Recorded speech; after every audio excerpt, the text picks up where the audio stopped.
Joining us today on the Bregman Leadership Podcast is John Zeratsky. He is the author with Jake Knapp of Make Time, How to Focus on What Matters Every Day.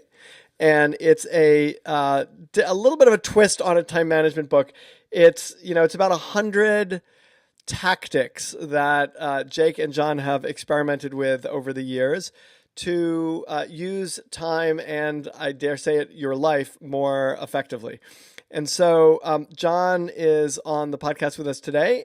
He's written for the Wall Street Journal, Time, Harvard Business Review, Wired, Fast Companies. He used to work with Jake at Google, and they wrote a book previous to this called Sprints, and they developed the sprint process. I might be calling that wrong, but he's got some some big world experience and big company experience, as well as some very pragmatic perspectives on how we can all be living our lives a little bit more productively and effectively.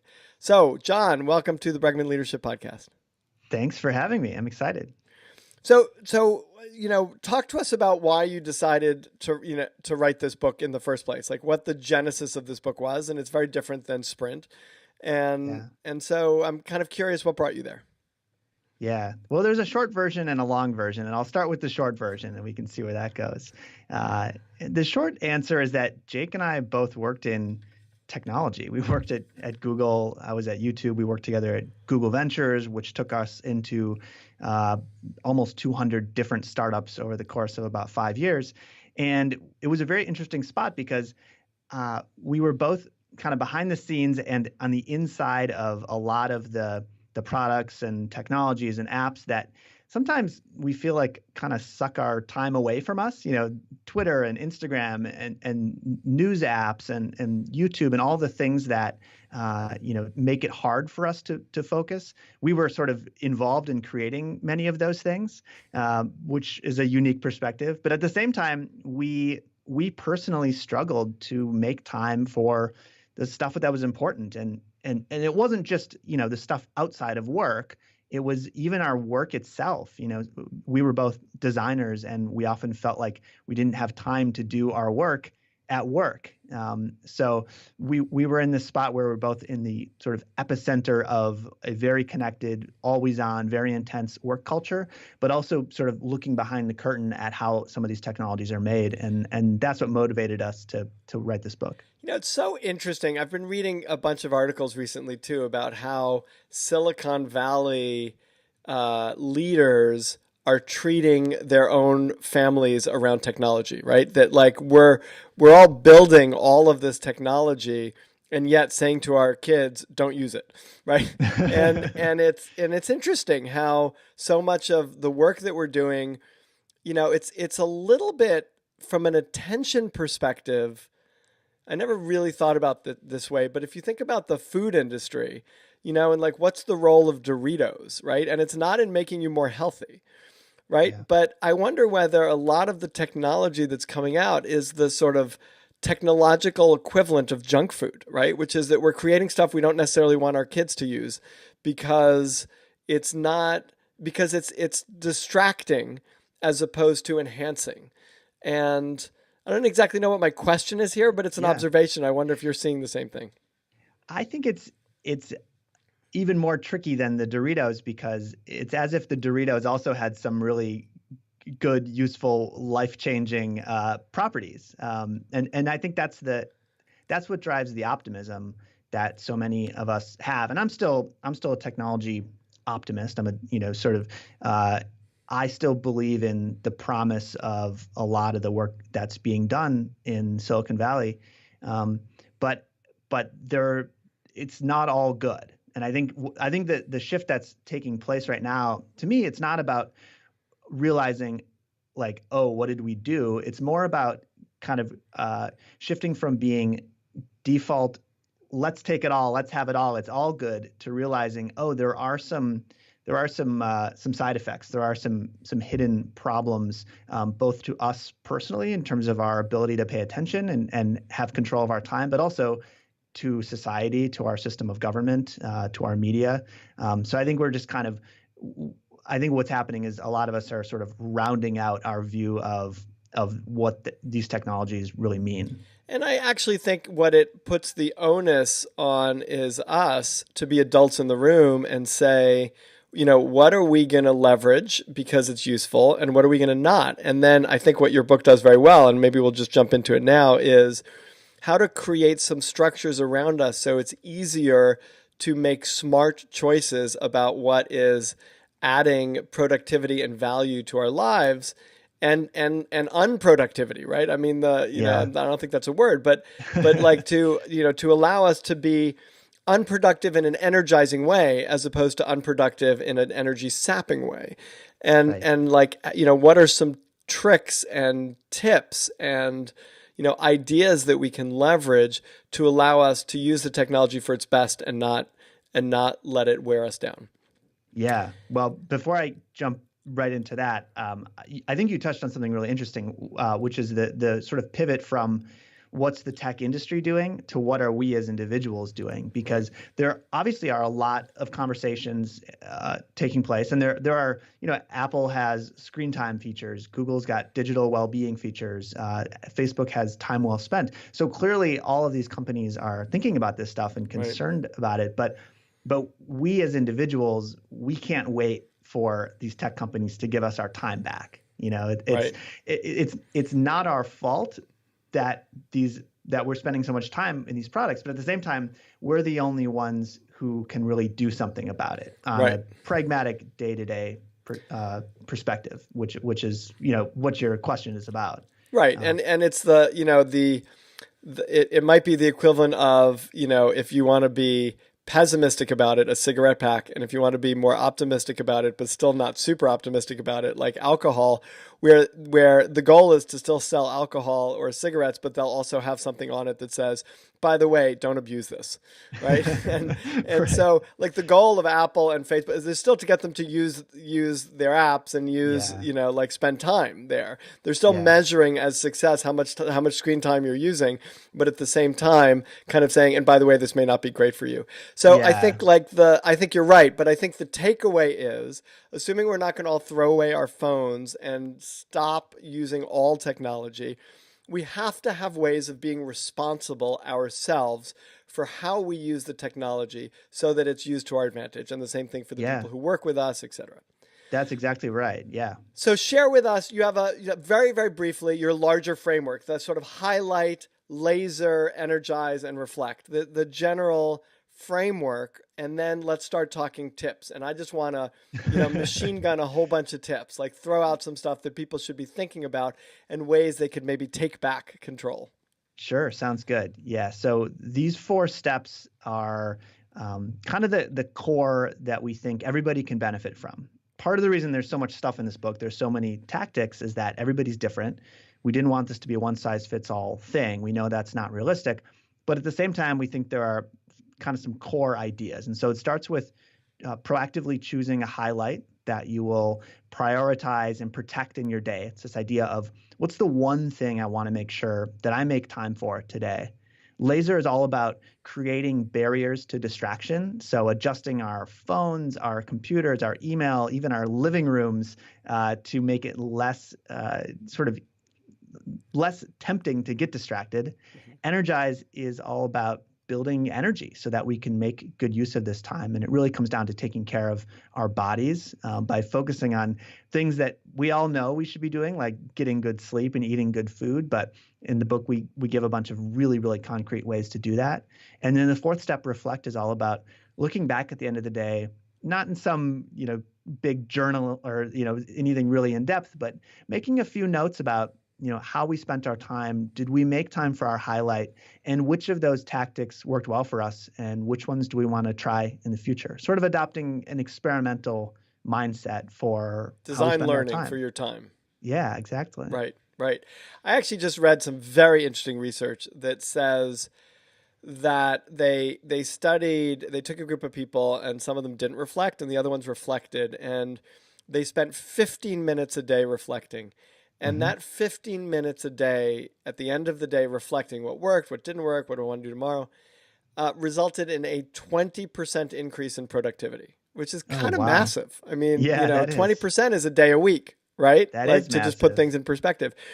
And 15 minutes of reflection gave you a 20% increase in productivity. Yeah. So There's a similar piece of research. I guess it's not that similar, but that we read about in the book that has to do with email and how people who checked their email, sort of, dealt with their email fewer times over the course of a day, were actually better at doing email. So they spent less time on it, but they got faster doing it. And in the process, they were less distracted and their time was less fragmented. So right. it's always great to learn these relatively small changes that can have kind of leveraged, outsized influences on our days and how we feel. Which is the whole idea of the experimentation.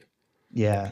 Yeah. Okay, so let's actually talk about, and you break the book into these categories of highlight, laser, energize, and reflect. So let's start with highlight. And I'll share some of my thoughts, but I'm really curious, like in your experience for what you've seen, the highlights of highlight. Like what are some, what are some top tactics that you really like that you write about in the book that you think will make a big difference in people's lives in terms of getting that primary focus early in the day? Yeah. So I think the key question when it comes to highlights is to sort of picture yourself at the end of the day thinking, what was the highlight of my day? What was great about this day? And then reverse engineering your plan for the day so that you do that one thing. Sometimes it can be something that you need to get done, and that can feel good. Sometimes it can be something that's like a satisfying project that nobody's asking you to do, but you want to make time for it. And it can also just be something that will bring you joy, something that is going to be fun, is going to make you happy. But kind of thinking, starting at the end and thinking about what you want the highlight of your day to be. Once you have an idea for that, the simple act of writing it down is incredibly powerful. Just having a piece of paper and making a note of that one thing that you want to prioritize in your day.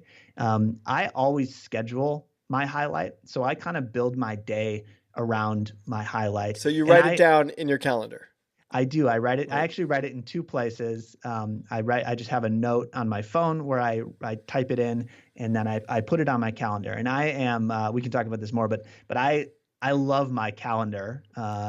It's some people I think get stressed out by calendars, but I think the calendar is the most underrated tool in terms of making good use of our time, because it takes this thing that's so abstract and so amorphous and makes it visible, makes it tangible, Yeah, and allows us to plan out what we want to do with our time. in my time management book in 18 minutes, I talk about the same thing. I basically say that your calendar is your working document, your to-do list is your intake document. And what I like about the calendar is that not only is it concrete about when and where, but it's limited. So I could have Yep. 40 things on my to-do list, but I have to be strategic and intentional about what I'm going to do in that hour.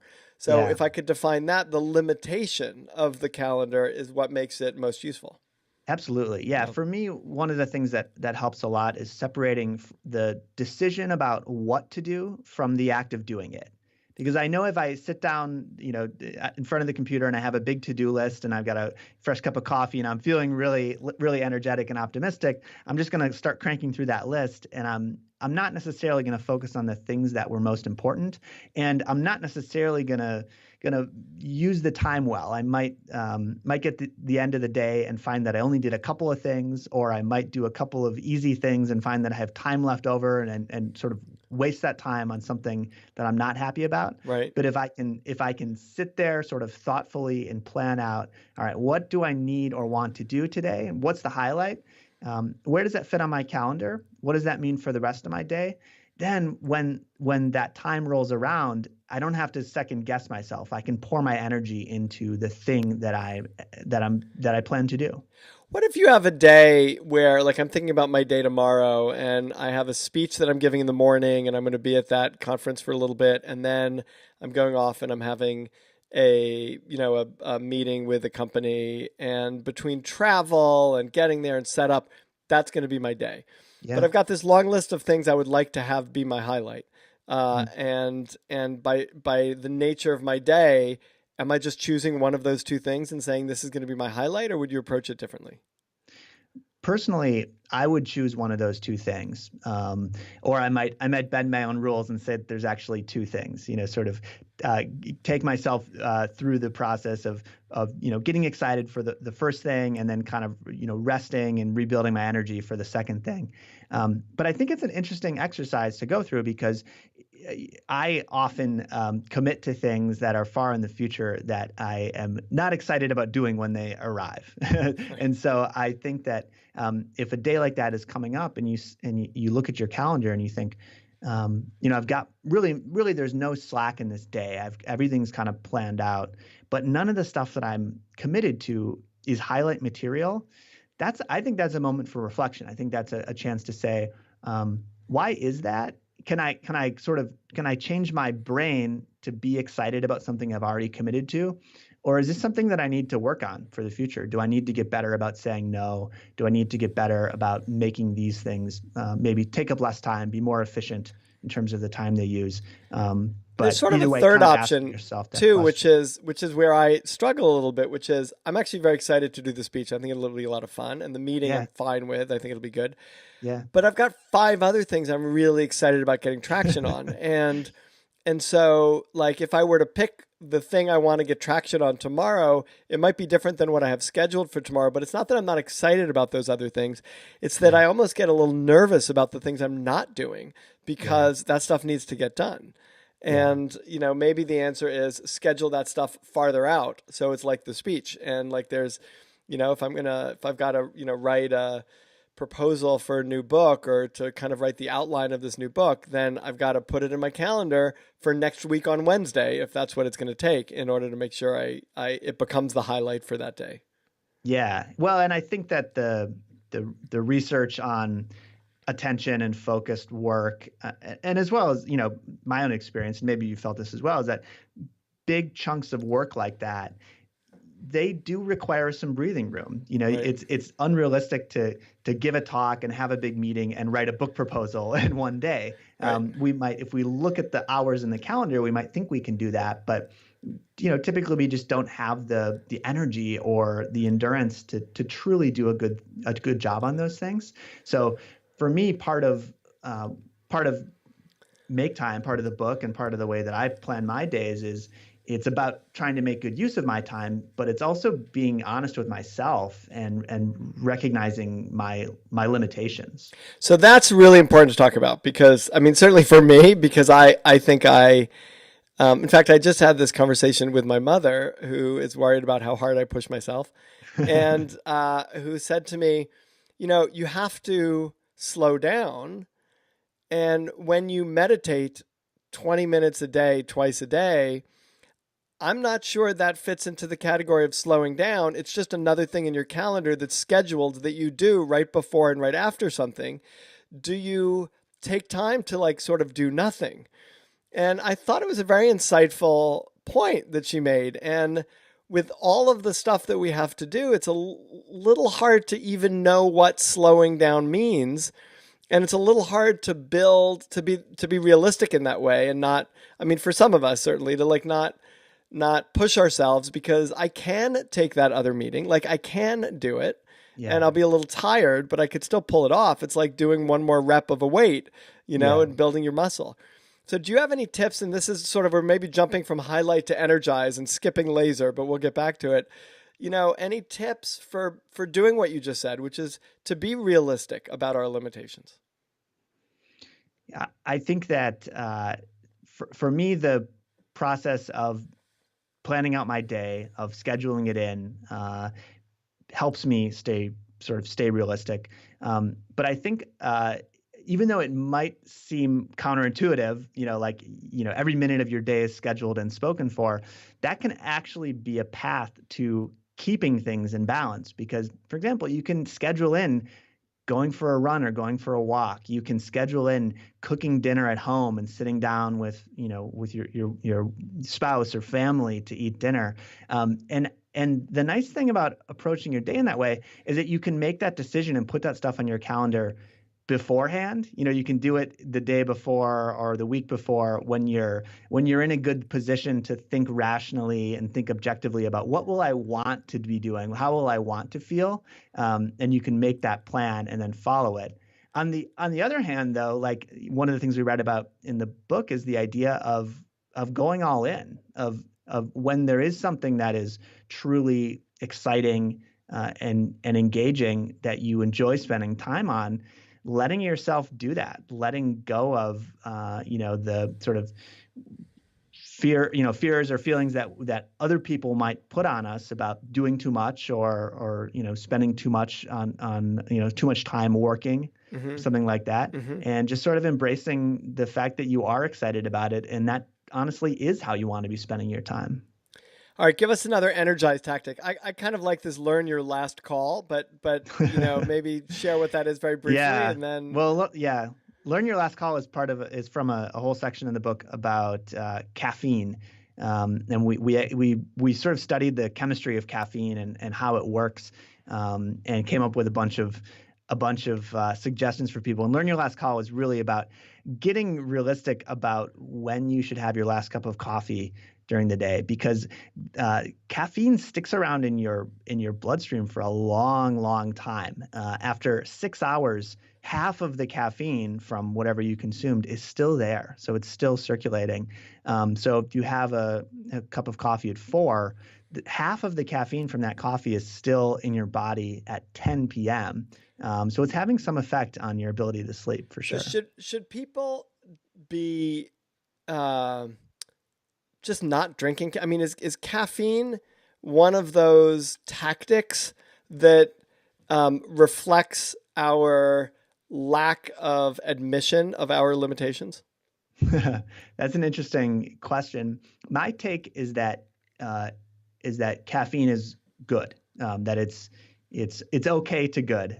There has been some research recently about the health benefits of caffeine and of coffee, and I think that studies do show that people have better memory, better ability to focus when they're consuming caffeine. To me, it's very much like technology. It's very much like media, anything else, where it's good as long as you're in control of it. It's not in control of you. Certainly, you don't want to be so dependent and so addicted to caffeine that you're just drinking cup after cup after cup all day long. But I think if you can understand how it works and use it strategically, it can really be a boost. And so what we suggest in the book is to wait to have your first cup of coffee until about 9:30 a.m., which I will admit is not something that I personally do. That's something that Jake does, and that a bunch of people who have read the book have tried, but not all the tactics in the book work for both of us.